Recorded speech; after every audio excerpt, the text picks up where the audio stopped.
Saham properti terlihat diskon. Hati-hati, karena ini bisa jadi jebakan. Beberapa saham properti seperti BSDE, Cetera, SMRA, bahkan PWO terlihat stagnan sejak tahun lalu. Tapi kenapa? Bukannya Indonesia butuh banyak rumah? Kenapa sektor properti justru lesu?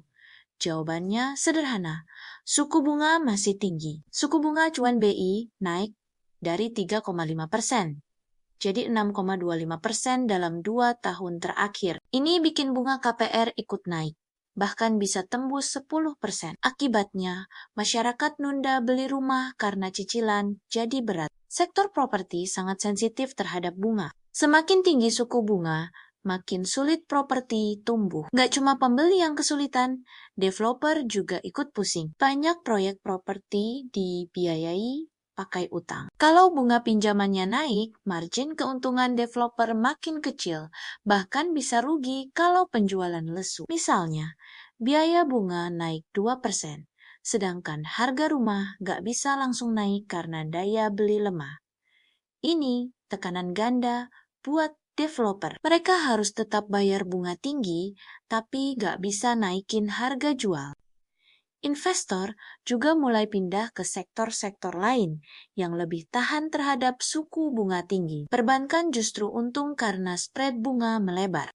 Sektor energi dan consumer goods juga tetap cuan karena punya cash flow stabil.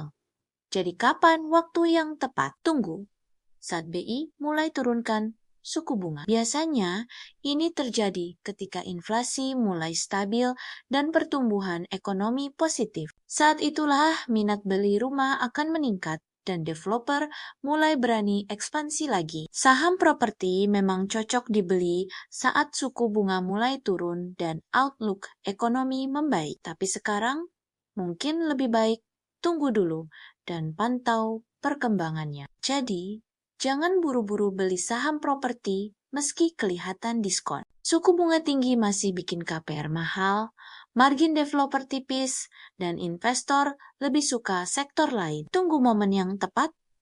Gimana menurut kalian? Kalau suka dengan analisis seperti ini, jangan lupa like dan subscribe channel ini ya. Tulis juga di kolom komentar.